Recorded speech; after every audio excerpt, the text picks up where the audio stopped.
American Telugu association ATA board of trustees ఎన్నికలు విజయవంతంగా ముగిశాయి.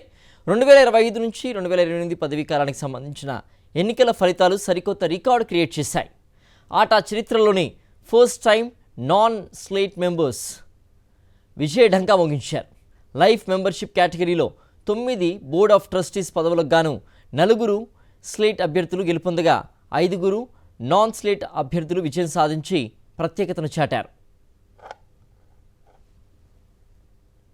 American Telugu association ATA board of trustees ఎన్నికలు దిగ్విజయంగా ముగిశాయి. 2025-2028 పదవీ కాలానికి సంబంధించి ఎన్నికల ఫలితాలు ఆటా సంస్థలో ప్రభంజనం సృష్టించాయి. ఆటా చరిత్రలోనే first time non slate members కనివిని ఎరుగని విక్టరీ సాధించారు. లైఫ్ మెంబర్షిప్ కేటగిరీలో 9 బోర్డ్ ఆఫ్ ట్రస్టీస్ పదవులకు గాను 5 నాన్ స్లేట్ అభ్యర్థులు గెలుపొంది ప్రత్యేకతను చాటారు.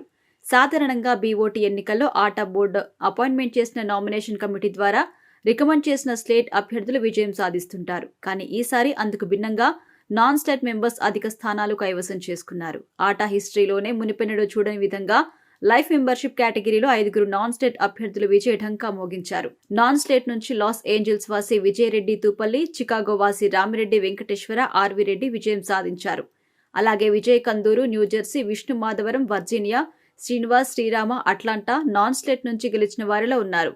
ఇక విజయ్ రెడ్డి తూపల్లి, ఆర్వి రెడ్డితో పాటు మరో 3 గెలుపొందడంతో ఆటా చరిత్రలోనే మొట్టమొదటిసారి నాన్ స్లేట్ అభ్యర్థుల హవా కనపడింది. ఇక స్లేట్ నుంచి 4 అభ్యర్థులు విజయం సాధించారు. స్లేట్ నుంచి గెలిచిన వారిలో సంతోష్ రెడ్డి కోరం, శ్రీధర్ తిరుపతి, శ్రీధర్ కంచరకుంట్ల, సుధీర్ బండారు ఉన్నారు.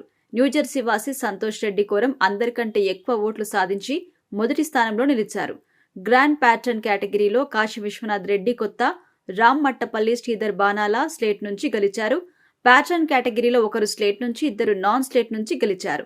Sharada Singireddy, Ravinder K Reddy, when Reddy pattern కేటగిరీలో విజయం సాధించారు. ఈ ఎన్నికల్లో గెలిచిన వారందరికీ ఆటా అధ్యక్షురాలు మధు బొమ్మినేనితో పాటు సంస్థ సభ్యులు అభినందనలు తెలిపారు.